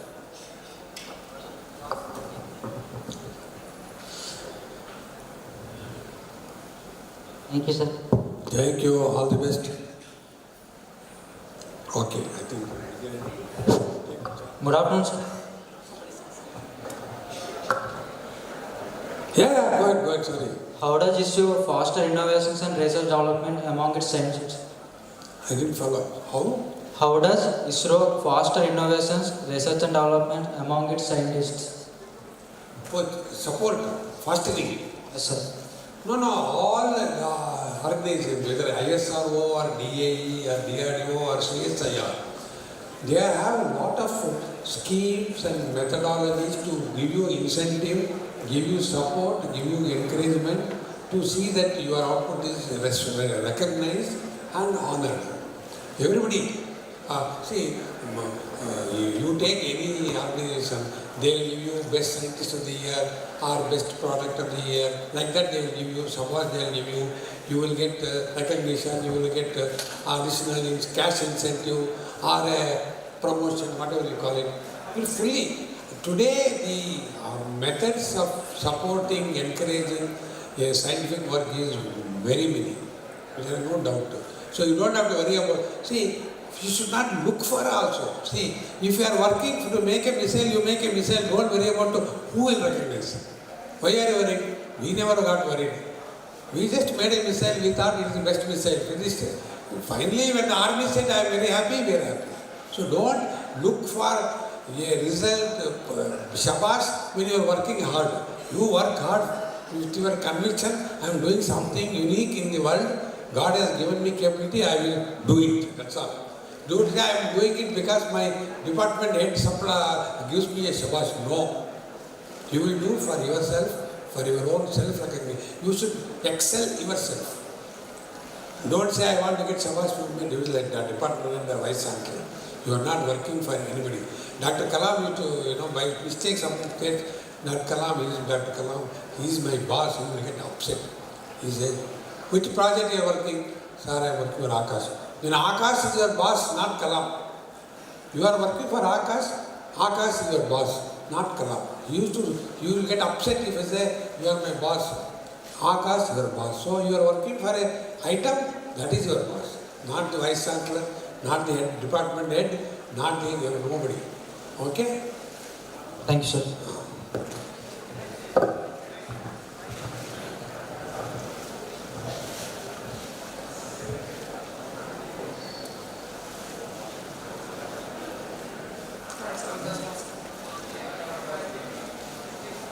Hello. Good afternoon, sir. This is last question. What skills and hello? Yeah, go ahead. What skills and qualities are essential for the career in ISRO or defense research? I have given you a list of all characteristics. Just now I gave you hard working, commitment, integrity, sincerity, technical competence, capability, all are the same thing. Whether ISRO or defense or atomic energy, it doesn't change. These characteristics are your characteristics, your capabilities. Whether you are working for defense or CSI or accounting institution or you are a professor, it doesn't matter. You have to have your strength. That's it.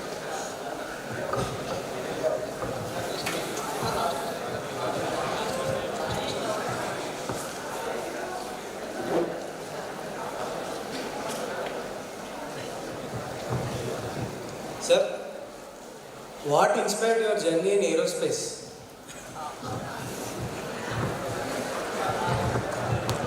I know.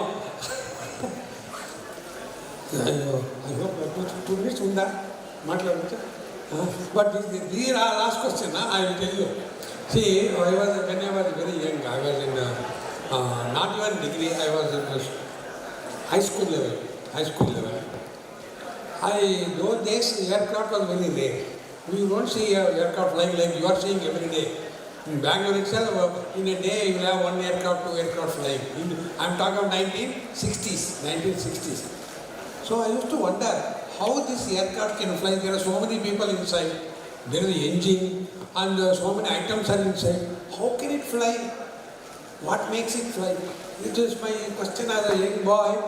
How can it fly? There is nobody to answer me because I was a school student. Nobody knows that. So I used to wonder how it flies. So then I thought one day I have to learn how it flies. This is my ambition, how it flies. So when they got my degree, I was very keen in understanding flying because I was doing BE, mechanical engineer from University College. Then I got a letter from Bharat Electronics to come and join BEL. So I was to go. Then I was wondering now my dream of learning flying is not going to take place. But then what happened? I got a letter from IAC Bangalore. You come for an interview tomorrow, Monday morning, for Master's ME in Aerospace. These were very attractive because I wanted to join aerospace and I had no choice in Bangalore. The only place I can learn is IAC. So I thought I will go. But then I was tempted because I got an appointment letter from Bharat Electronics. Come and join Monday, you will get some 500 rupees per month, some salary. Now I was in a dilemma to go for BE with a salary or go to ME with aerospace. Then, but it was a difficult decision because getting a salary of 400 or something was a big thing for my family because I had total, we are 4, 2 brothers, 2 sisters. And we know how difficult it is for my father to manage 4 children. I was really tempted to accept the job because I can support my father. But my aerospace was very attractive, I want to learn. So I told my mother, see, I can join job Monday, I will get salary. Or I have to go to Aero, I don't know, I will have to study 2 more years. So I am in a dilemma what to do. My mother took a decision, you will go for aerospace. She told me, you go to Tata Institute, you go to Tata Institute. I said, salary, don't worry, all these years we have managed without your salary. 2 more years we will manage, don't worry. So she told, so I went there, ISC, I got admission, and I was getting monthly scholarship of 200 rupees. There, ME, I will get 200 rupees. My hostel bill, mess bill was 100 rupees. Only 100 rupees. So 50 rupees I will give my mother. I said, this is my contribution. 50 rupees for my expenditure. 200 rupees, 50 rupees, I was a big hero, getting 50 rupees, given to my mother. So, life is like that. So I got into aerospace thanks to my mother.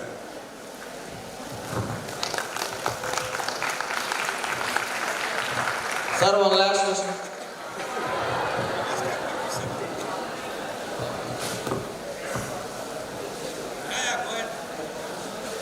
How can train to themselves students?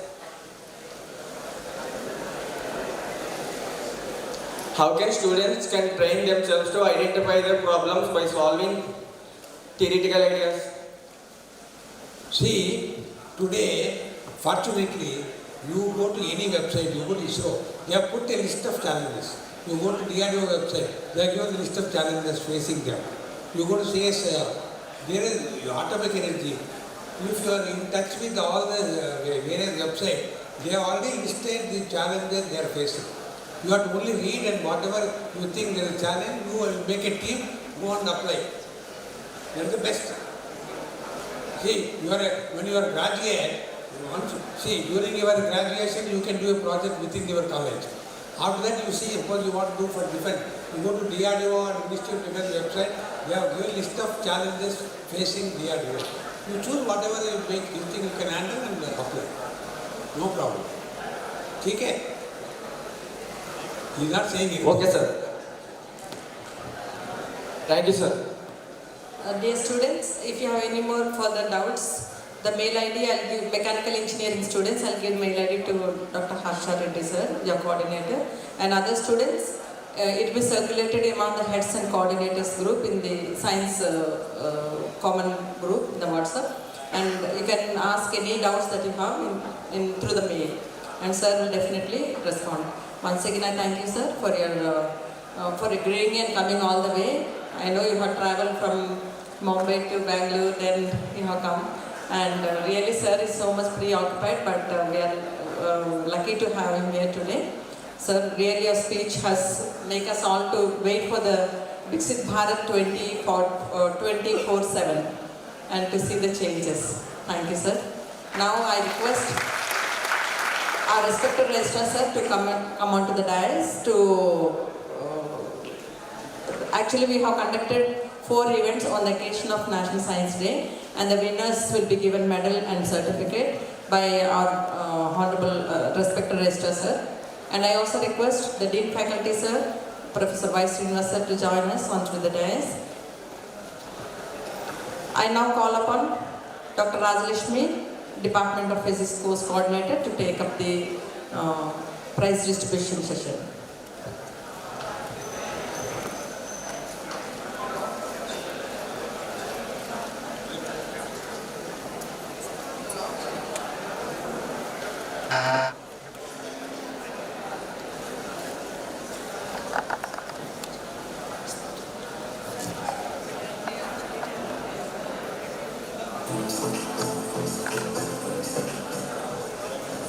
Honorable Vice Chancellor, Professor Satapati Prasanna Madam, distinguished guest Dr. Prahalada Ramarao Garu, respected Registrar, Professor K.V. Swami Garu, Principal and President of today's program, Dr. P. Visanandra Madam, esteemed faculty members and dear students, a very good afternoon.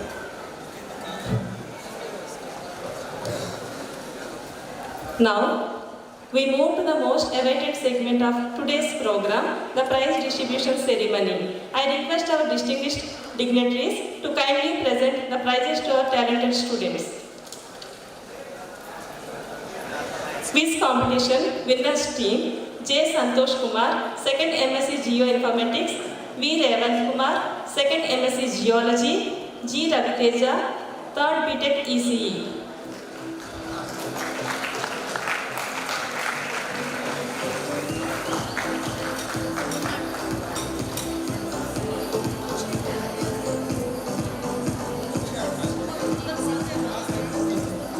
Quiz competition runners team: J. Suresh Chandra, 2nd MA English; K. Sravya, 2nd MA English; G. Naveen, 2nd MSc Geology.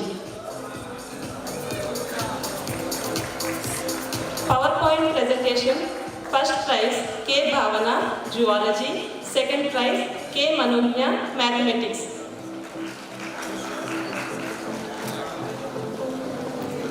Short film and videography winners team: G. Manohar, I. Dilip from ECE 3rd year.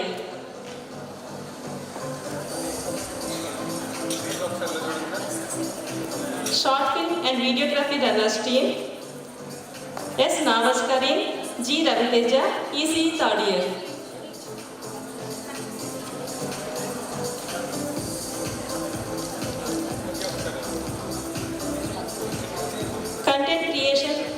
presentation.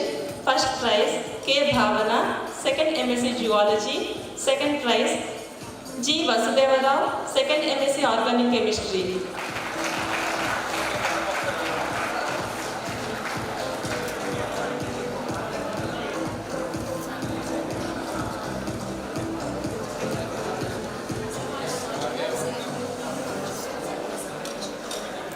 Top students from University College of Science and Technology with highest CGPA for the average of first and second year semester for 2024 admitted batch. K. Bhavana, Zoology, 9.53 CGPA. M. Mary Jones, 9.42 CGPA.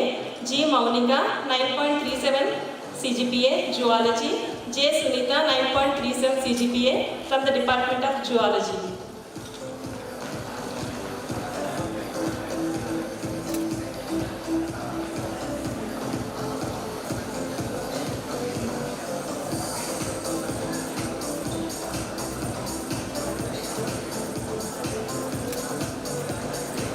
Winners from Science Exhibition.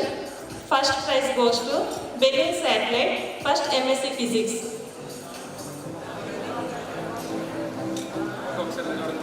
Second prize Geology of Rajahmundry, MSc Geology students.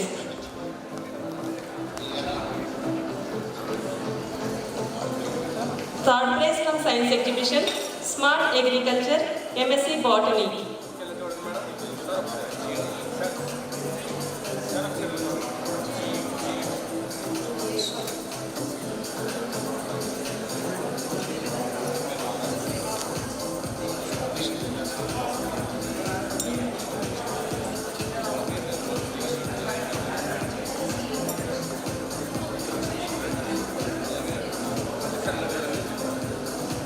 I request all the exhibition winners and stars to come inside to receive the prizes. Science exhibition, first prize, Balloon Satellite, first MSc Physics team. Second prize, Science exhibition, Geology of Rajahmundry, MSc Geology. Third prize, Smart Agriculture, MSc Botany. Food stars, first prize, Protein Laddu. Sheikh Mania Ryan.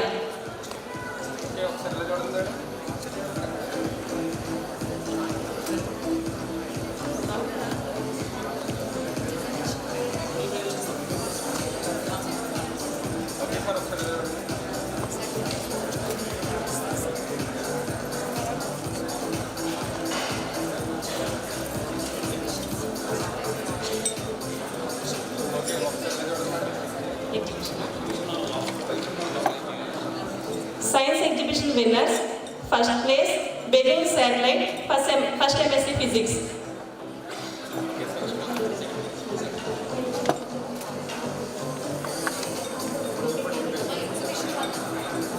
First prize, Balloon Satellite, first MSc Physics team. Second prize, Geology of Rajahmundry from MSc Geology students. Third prize, Smart Agriculture, MSc Botany. Food stars, Protein Laddu. Sheikh Mania Ryan.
information, you can contact later.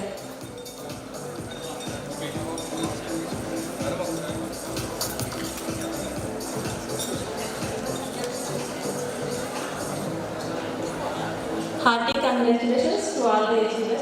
Thank you.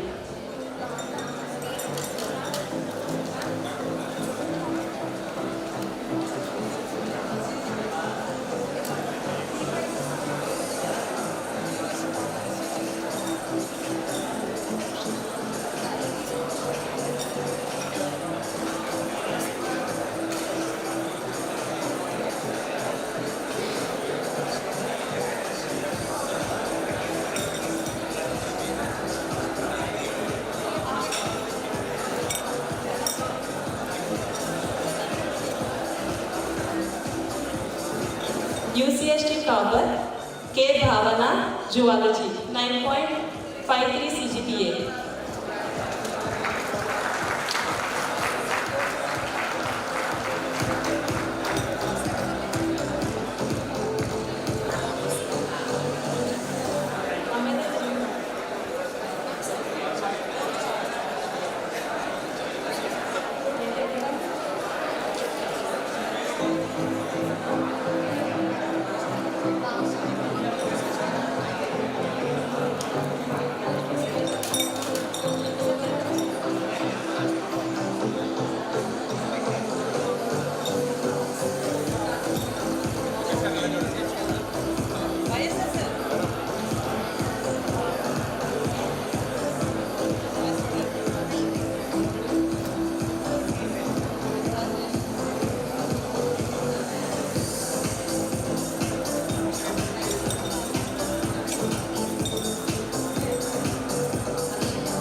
Hearty congratulations to all the achievers. Thank you.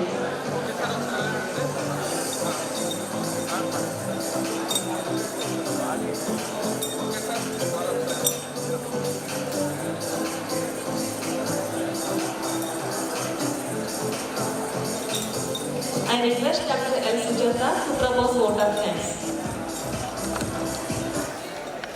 Namaste. I am Sujata here to propose vote of thanks for the National Science Day and Workshop 2026. At the outset, I express my heartfelt thanks to our Chief Guest, Honorable Vice Chancellor, Professor Sathipati Prasanna Shri Garu, for his understanding and support for program like this. On behalf of staff and students of our university, I express my gratitude to the distinguished guest, Padma Shri Dr. Prahalada Ramarao Garu, for his motivating message and inside the President the keynote address. I thank the principal of our UCST, Dr. P. Vijayananda Garu, for organizing this wonderful event and inviting such eminent scientists for our students. On behalf of our principal UCST, I thank to all the faculty, students who contributed for this success of Science Day celebrations and workshop. I thank the participants, scientific modules, posters and the staff for this effort. I felt in my duties if I forget to mention the magnitude of support from unskilled staff and electronics, computer staff, press and media for the success of today's program. I thank the organizers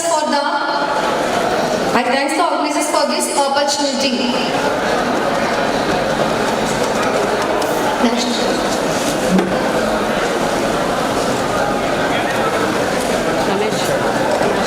Let's all rise for national anthem.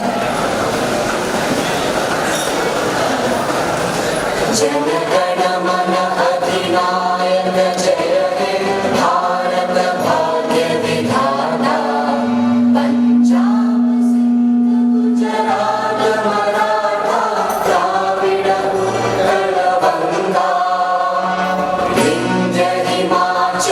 Yamuna